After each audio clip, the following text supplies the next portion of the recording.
ఓం గం గణాధిపతయే నమః. హాయ్ అండి, అందరికీ నమస్కారం. మనం ఈరోజు ఈ వీడియోలో దేవ దీపావళిగా చెప్పబడే కార్తీక పౌర్ణమి జ్వాలా తోరణం విశిష్టత ఏమిటి, ఆ రోజు మనం పాటించాల్సిన నియమాలు ఏమిటో మనం ఇప్పుడు ఈ వీడియోలో తెలుసుకుందాం. ఈ వీడియో కనుక మీకు నచ్చినట్లయితే లైక్ చేయండి, షేర్ చేయండి, సబ్స్క్రైబ్ చేసుకోండి. ఈ వీడియో లాస్ట్ వరకు స్క్రిప్ట్ చేయకుండా చూడండి. ఇలా చేయడం వల్ల ఈ వీడియో మరి కొంతమందికి రీచ్ అవుతుంది. Please subscribe me, support me. Thank you for watching. Karthika Pournami విశిష్టత ఏంటి, జ్వాలా తోరణము విశిష్టత ఏంటో మనం ఇప్పుడు తెలుసుకుందాము. కార్తీక మాసములో వచ్చే పౌర్ణమి హిందువులకు పరమ పవిత్రమైన రోజు. ఇది మహాశివరాత్రితో సమానమైన పుణ్యదినము. ఈ పర్వదినాన్ని త్రిపురి పూర్ణిమ, దేవ దీపావళి అని కూడా అంటారు. ఆశ్వీజం అమావాస్య అంటే దీపావళి వేదిల మర్నాడు కార్తీక మాసం ప్రారంభం అవుతుంది. ఇక ఆ రోజు నుంచి కార్తీక మాసం ముగిసే వరకు ప్రతిరోజు సాయంకాలం వేళ దీపాలు వెలిగించి సంబరం చేసుకుంటారు.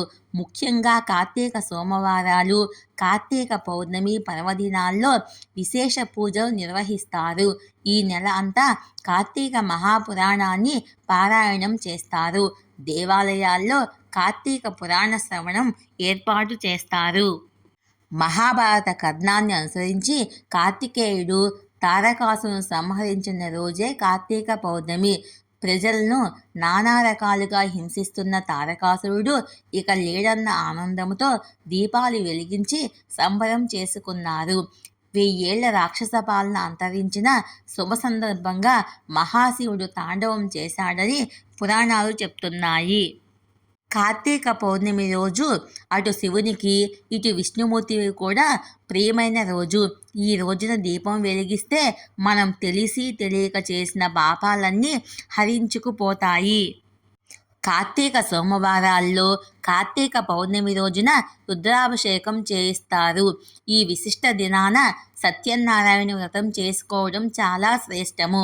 ప్రధానంగా కార్తీక పౌర్ణమి నాడు తెల్లవారుజామున సముద్రములో లేదా నదిలో స్నానం చేయడము శుభప్రదము. నదిలో స్నానం చేసే అవకాశం లేనివారు ఉదయాన్నే లేచి స్నాన జపాలు ముగించి ఆలయానికి వెళ్ళి దేవుని దర్శించుకుంటారు. ప్రత్యేక పూజల్లో పాల్గొంటారు. రోజంతా ఉపవాసం ఉండి సాయంత్రం 365 ఒత్తులతో కూడిన దీపాన్ని వెలిగిస్తారు. రోజుకు ఒక ఒత్తి చొప్పున ఏడాది మొత్తాన్ని ఇవి సూచిస్తాయి. ఈ ఒత్తులు కొందరు దీపాలను అరటిదోనిపై ఉంచి నదిలో లేదా కొలంలో వదులుతారు. ఇంకొందరు శివాలయంలో దీపాలు వెలిగిస్తారు. ఆ వీలు లేనివారు ఇంట్లోనే దేవుని ముందు లేదా తులసికోట ఎదుట దీపం వెలిగిస్తారు. కార్తీక పౌర్ణమి నాడు శివాలయంలో దీపారాధన చేయడం అంటే ముక్కోటి దేవతలను పూజించడమే. సకల పుణ్య నదుల్లో స్నానం చేసిన ఫలితం దక్కుతుంది. కార్తీక పౌర్ణమి నాడు చేసే దీపారాధనతో ఇహలోకంలో సుఖ సౌఖ్యాలు, పరలోకంలో ముక్తి లభిస్తాయి. కార్తీక పౌర్ణమి జైనులకు, పంజాబీలకు కూడా విశిష్ట పర్వదినము. గురునానక్ జయంతి కూడా ఈ రోజే. విశేష పర్వదినంగా గంగా మహోత్సవం కూడా ఈ రోజున నిర్వహిస్తారు. పౌర్ణమి నాడు చేసే దీపారాధన చాలా విశిష్టమైనది. సాధారణంగా కృతికా నక్షత్రము, పౌర్ణమి కలిసి వస్తుంటాయి. ఆ నక్షత్రంలో దీపారాధన చేయడం శ్రేష్టము. ఈ నక్షత్రంలో చేసే దీపారాధనకు కృతికా దీపం అనే పేరు కూడా ఉంది. కార్తీక పౌర్ణమి విశిష్టత, ఏం చేస్తే ఎలాంటి ఫలితాలు పొందవచ్చో ఇప్పుడు మనం తెలుసుకుందాము. కార్తీక పౌర్ణమి రోజు దీపాలు వెలిగిస్తే మనం తెలిసి తెలియక చేసిన పాపాలన్నీ తొలగిపోతాయి. ముఖ్యంగా కార్తీక పౌర్ణమి నాడు తెల్లవారుజామున సముద్రంలో లేదా నదిలో స్నానం చేయడము శుభప్రదము. నదిలో స్నానం చేసే అవకాశం లేని వారు ఉదయాన్నే లేచి స్నానం చేసి ఆలయానికి వెళ్ళి దీపం వెలిగించి పూజలు నిర్వహించుకోవాలి. కార్తీక పౌర్ణమి నాడు ఉదయాన్నే లేచి తలస్నానం చేసి గుడికి వెళ్ళి దేవుని దర్శించి అనంతరం సాయంత్రం శుచిగా ఉసిరికాయతో దీపాలు వెలిగించాలి. బియ్యపు పిండితో ప్రమిదలు చేసి ఆవు నెయ్యితో దీపాన్ని వెలిగించాలి. అనంతరం బ్రాహ్మణులకు దానం ఇవ్వాలి. దీపారాధనకు ఆవు నెయ్యి దొరక్కపోతే నువ్వుల నూనె కూడా ఉపయోగించుకోవచ్చు. కార్తీక పౌర్ణమి రోజున రోజంతా ఉపవాసం ఉండి సాయంత్రం 365 ఒత్తులతో దీపాన్ని వెలిగించాలి. రోజుకు ఒక ఒత్తి చొప్పున ఏడాది మొత్తము ఇది సూచిస్తుంది. కార్తీక పౌర్ణమి రోజు శివాలయంలో దీపారాధన చేయడం అంటే ముక్కోటి దేవతలను పూజించడమే. సకల పుణ్య నదుల్లో స్నానం చేసిన ఫలితం దక్కుతుంది. పౌర్ణమి రోజు శివాలయంలో పెట్టే ఆకాశ దీపాన్ని దర్శించుకుంటే సాక్షాత్తు ఆ పరమశివుడే దర్శించుకున్న ఫలితం లభిస్తుంది.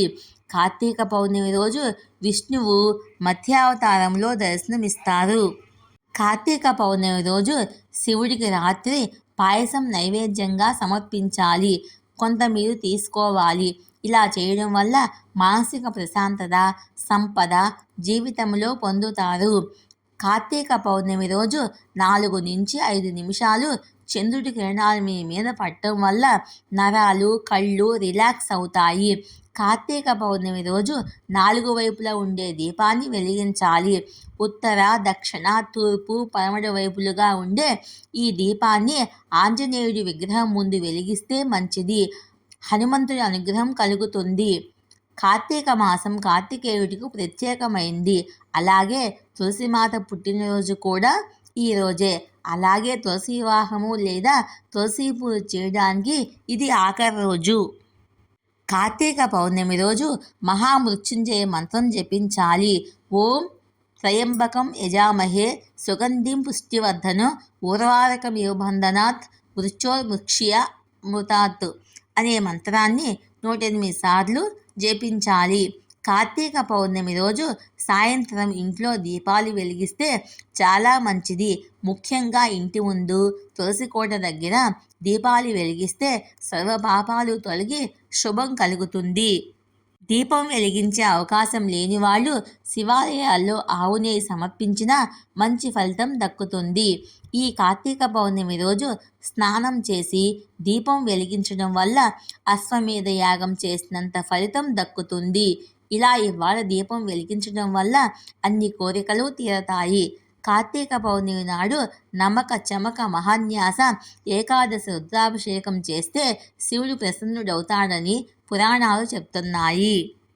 కార్తీక పౌర్ణమి రోజు తులసి కోటలో తులసి మొక్కతో పాటు ఉసిరి కొమ్మ పెట్టి తులసి చెట్టు ప్రక్కన రాధాకృష్ణుని విగ్రహాన్ని ఉంచి పూజిస్తే యువతలకు కోరుకున్న వ్యక్తి భర్తగా వస్తాడని ప్రతీతి.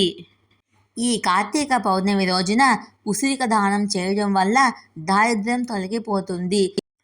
ఈ కార్తీక పౌర్ణమి రోజు లలితాదేవిని సహస్రనామాలతో పూజిస్తే ఆ దేవి మనకు సకల ఐశ్వర్యాలను కలగజేస్తుంది. ఈ కార్తీక పౌర్ణమి రోజున దీపారాధన చేయడం వల్ల శివుని అనుగ్రహం లభిస్తుంది. ఆరిపోయిన దీపాన్ని వెలిగించినా పుణ్యం కలుగుతుందని పూర్వీకులు చెప్తుంటారు. కార్తీక దీపాన్ని వెలిగిస్తూ పఠించాల్సిన శ్లోకం: కీటాః పతంగాః మశకాశ్చ వృక్షాః జలే స్థలే ఏ నివసంతి జీవాః దృష్ట్యా ప్రదీపనం నచ జన్మభాగినః భవంతి టైం స్వవ చాహి విప్రాయః అని మంత్రం చదువుతూ దీపం వెలిగించి దీపశిఖలో దామోదరుని కానీ త్రయంబకుడిని కానీ ఆవాహనం చేసి పసుపో కుంకుమో అక్షింతలో వేయాలి. అది కార్తీక దీపం దానానికి నమస్కారం చేయాలి. ఈరోజు దీపం చాలా గొప్పది. ఈ దీపపు వెలుతురు మన మీద పడినా చాలు. శ్లోకం అర్థము: పురుగులు, దోమలు, ఈగలు మొదలైనవి. అంతేకాదు చెరువు ఉంది అనుకోండి, అందులో రకరకాలైన పురుగులు ఉంటాయి. అవి జ్యోతి చూడగానే ఎగిరి వస్తాయి. నీటిలో ఉన్న పురుగులు, భూమి మీద ఉన్నటువంటి పురుగులు, ఇవన్నీ దీపం ఎక్కడ ఉందో అక్కడికి వచ్చేస్తాయి. ఇవన్నీ కూడా ఈ దీపం వెలుతురు ఎంత దూరం పడుతుందో ఈ దీపాన్ని ఏవేవి చూస్తున్నాయో, ఆఖరికి చెట్లు కూడా, అవన్నీ కూడా భగవంతుని పొందగాక, వాటికి ఉత్తర జన్మలు తగ్గిపోవుగాక అవి తొందరలో మనుష్య జన్మ పొంది ఈశ్వరుని అనుగ్రహాన్ని పొంది ఈశ్వర కర్మానుష్ఠానం చేసి భగవంతుని చేరుగాక అని శ్లోకం చెప్పి దీపం వెలిగించి నమస్కరిస్తారు. ఇది మనుషులు మాత్రమే చేయగలిగినటువంటి గొప్ప విశేషము. దీపపు కాంతి పడితేనే అవి అంత గొప్ప ప్రయోజనాన్ని పొందితే ఇక ఆ దీపం పెట్టినవాడు ఎంత ప్రయోజనం పొందాలి. ఈ పవిత్ర దినాల విష్ణాలయంలో స్తంభ దీపం పెట్టిన వారు శ్రీ మహావిష్ణువుకి ప్రీతివంతులవుతారు. ఈ దీపాన్ని చూసిన వారి పాపాలు పటాపంచలవుతాయని విశ్వాసము. స్తంభ దీపం పెట్టని వారి పితృదేవతలకు నరక విముక్తి కలగదట. ఈ రోజున ధ్వజస్తంభం పైన నందాదీపం వెలిగిస్తారు. జ్వాలాతోరణం అనే ప్రత్యేక ఉత్సవం కూడా ఇవాళ జరుపుతారు. శివకేశవ భేదం లేని పరమ పవిత్రమైన మాసంలో కార్తీక పౌర్ణమి రోజున జరిగే జ్వాలాతోరణ దర్శనం చేస్తే సర్వ పాపాలు తొలగుతాయి. జ్వాలాతోరణ భస్మం ధరిస్తే భూత ప్రేత పిశాచ బాధలన్నీ నివారణ అవుతాయి.